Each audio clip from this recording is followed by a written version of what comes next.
India may be the world's fastest growing major economy, but nearly 2 in 3 people there still don't have enough money for discretionary spending. The middle class say inflation and stagnant incomes are to blame. And analysts say wealth is still too concentrated among a few. But that could soon change. Rebecca Bundhun reports from Mumbai. The Chaurasia family rarely have money to spend on non-essential items and treats like dining out. Breadwinner Rishi earns 35,000 rupees a month as a supervisor in a factory, or about $400.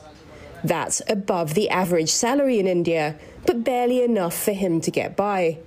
और इतना महंगाई में बच्चों लोग का दवा खाने का खर्चा और बाहर का थोड़ा बहुत जो खाते पीते वो खर्चा ये सब निकल नहीं पा रहा हूँ क्योंकि पगार अपना बढ़ेगा नहीं, इंसेंटिव मिलेगा नहीं बराबर, तो आगे का खर्चा बढ़ेगा नहीं, बढ़ नहीं सकता है. The Chaurasia family are not alone. A February report released by venture capital firm Blume Ventures estimates that about 1 billion people, out of a population of over 1.4 billion in India, do not have money to spend on discretionary goods and services.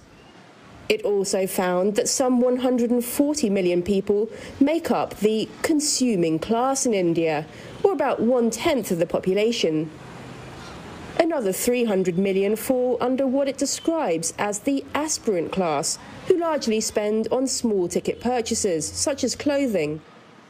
And despite wealth in India growing by 7% a year on average between 2010 and 2023, the report noted that most of this money ended up in the hands of the rich. Indicators including spending on domestic flights and vehicles showed muted growth, which suggested that spending didn't grow much in the mass consumer market, but luxury spending surged. But some analysts say that many more people will be added to India's consumer base over the coming decade.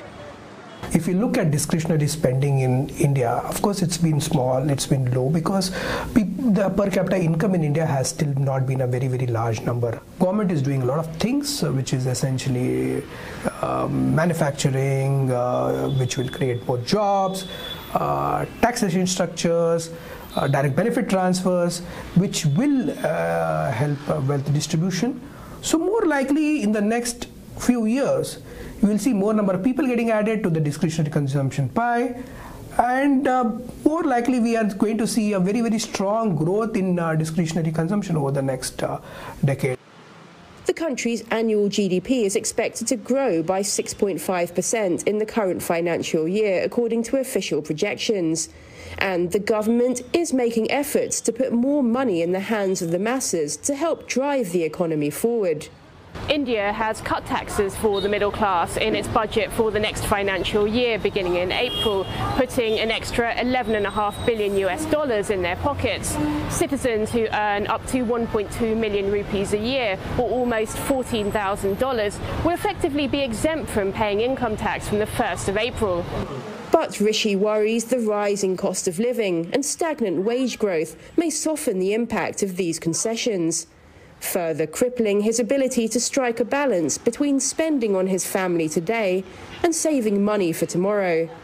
Rebecca Bundhun, CNA, Mumbai.